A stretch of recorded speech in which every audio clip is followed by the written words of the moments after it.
What stands out about this story to you, Tim McCone? Which parts of it do you find to be the most important? I think moving forward for the organization, the biggest part is if you're a head coach or a candidate, I would have major questions about whether or not I actually want to come to New England based on the structure of the organization. And I would have a lot of questions if I was Mike Vrabel before I took this job. And I wonder if there's a lot more that he's not really cognizant of.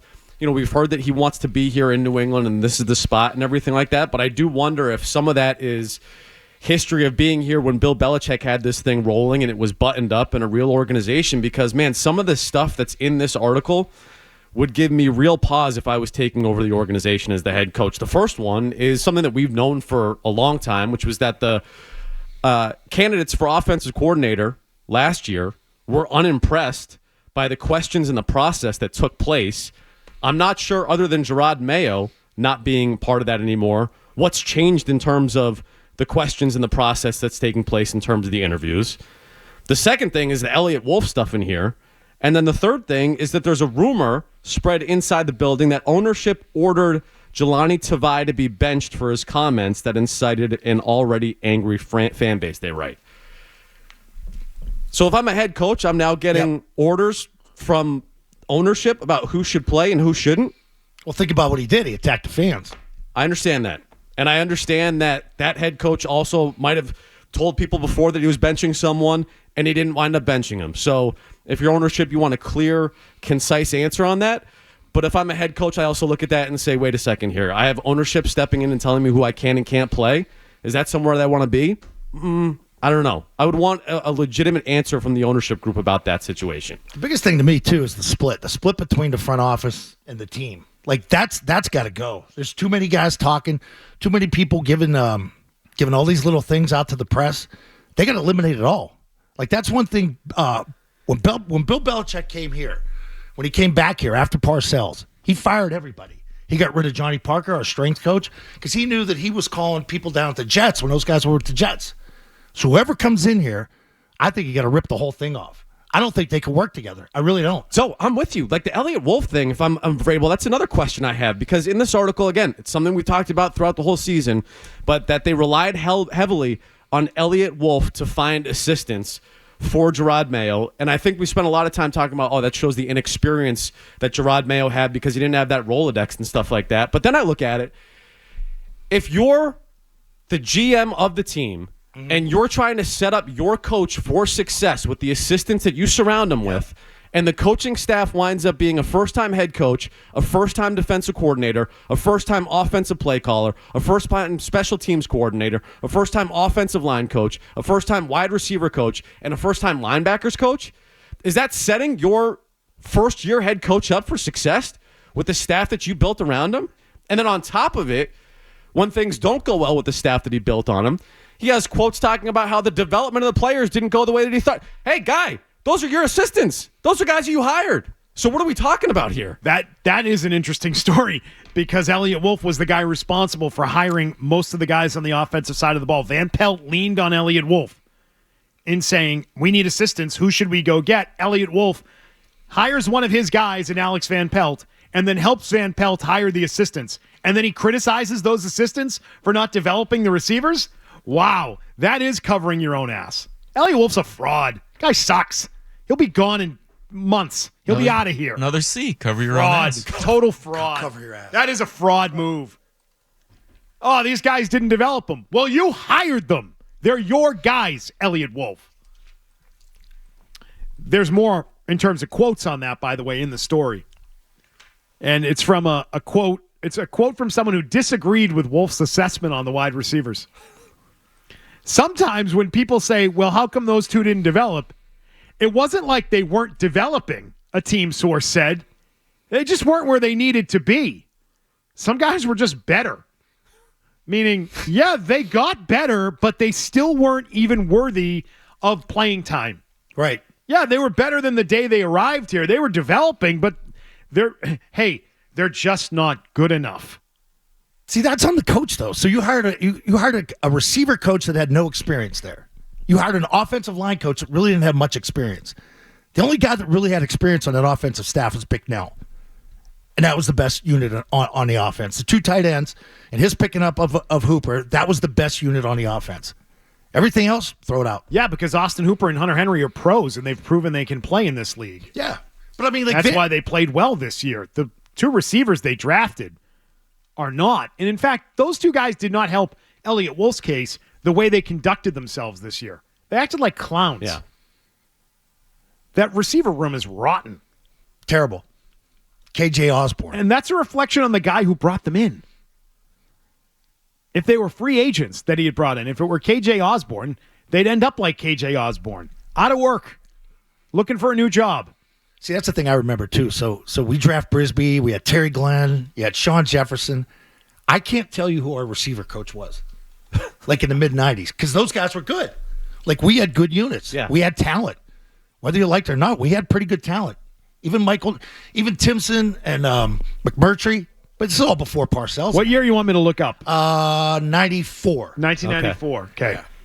So we had Chris Palmer, Ray Perkins, Chris Palmer is... Mike Pope was the tight end. Let me double check this. Hold on.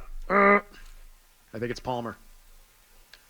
Receivers coach. Chris Palmer. Palmer was quarterback coach. 96, 97, Palmer was quarterback coach. So these guys moved around. I think Charlie coached all the positions, too. He had the tight ends one year. Scar moved around. The offensive coach's listing from that year doesn't have a quarterbacks coach, so maybe he was doing both. He was doing quarterbacks and wide receivers. He was with us all the time. Yeah. Offensive coaches, coordinator was Perkins, as you said. Running backs was Pope. Wide receivers, Palmer. Charlie Weiss was tight ends. Offensive line was Fred Hoagland. Fred. That one makes you laugh. He never spoke. The guy never talked. And Maurice Carthon was an offensive assistant. Yeah, and he told us everything. But see, that's my point. wait, hold on. Tell us. What did he tell you? Oh, you got day off coming up on Saturday. Because he's the former player, so he would throw us bones. He was the mole. Like Maurice, he was the mole. He was the mole. That would totally be Zoe if he was a coach. No. Yes, it would. I'd be breaking balls. Yeah, shush. Let's go eat a sandwich in the weight room. We got day off coming up. But see, that's my point. We didn't need a wide receiver coach. Like, we had good receivers.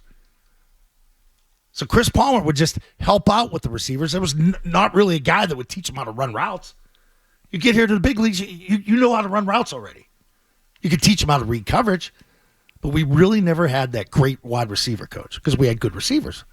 T-Bone tells me Weiss was the receivers coach in 96. He coached everything. He did. He'll tell you that, too. I could coach anything. He loves talking about his coaching. Yeah. And how good it was. He loves it. It's great. He's always mad that people haven't called him. He's very upset. Have we called him? We should call him just to make sure he's not mad at us. Don't give him a call. I got his number. Let's give him a call. Just touch base with him. Yeah. Just touch base. We'll get him on the show. Just touch base. See what's up.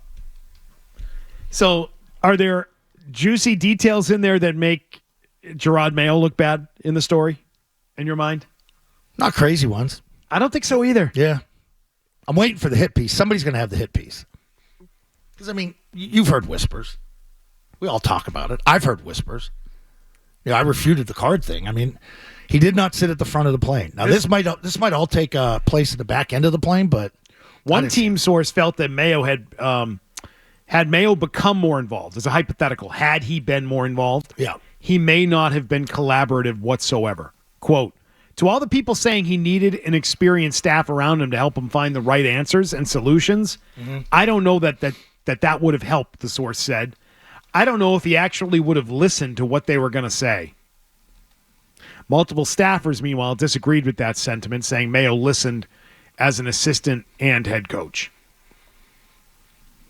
So where's that shot coming from? Well, Elliott. I think the front office talks a lot. I think the front office is trying to talk so much. They're trying to pin all the problems on the coaching staff because they are trying to save themselves. It's a sinking ship, and they are throwing the coaches overboard. That's what they're doing. So if you're Vrabel and you're in an interview right now and Elliott Wolf is there, aren't you asking, hey, what's the deal with this guy, by the way? Mm-hmm. I'd ask, why are you conducting the interviews? Yeah. Why are you helping out with this? Because I have a personnel. I think it doesn't matter. It's the truth. I don't think it matters because they know this interview is not with Elliott Wolf. It's with ownership. Mm-hmm. That's what it comes down to.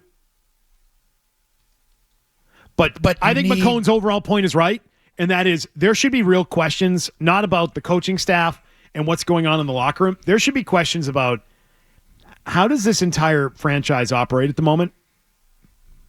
And do they need someone who's going to be in charge of football again to clean up the mess? To sort of appoint a guy like Mike Vrabel, who in this model would be a very powerful figure within the organization. Instant credibility. Yeah. To say, Yep. this doesn't work. But see, that's the thing in the interview process. So ownership's obviously going to be asking the bulk of the questions. Who's the football person in there that's going to ask football questions? Right. So that's why Elliott's sitting in there. Like The guy who thinks Talking Jalen Polk and scheme. Javon Baker can play. Yes. I'd ask if I was Vrabel, I'd ask him, like, what made you draft these two guys? Like, seriously, what made you draft these two guys? I had A.J. Brown. You want a receiver? Let's go get him. You got money? Let's go get him. Like, he's got a lot of work to do, too. And it starts day one. Maybe that's why they want to get it done this week. They said they were going to move fast. They move fast. You got the 2 Rooney rule done. But I like the fact that they got Aaron Glenn. I think this goes through the weekend because you got to talk to Aaron Glenn. You They're can't- already talking to Ben Johnson this weekend. But I'm Doesn't saying you extend can't- the timeline at all. You can't put the request in and not talk to the guy. I think Right? you Don't they can. look stupid if they do that? Well, no, doesn't it say that, like, hey, you know what? We wanted to talk to him. It just moved fast with Vrabel. We had They our guy. are going to talk to him. They're going to talk to him. Good. They're going to talk to Ben Johnson at the same day, probably. That's both going. on the same Zoom. I bet it's. Wait. They can start today. I bet they do it. I bet they conduct both interviews tomorrow. Bert's going to be with us at 11. He could tell us if that's the plan. He'll know. I bet both of them happen tomorrow.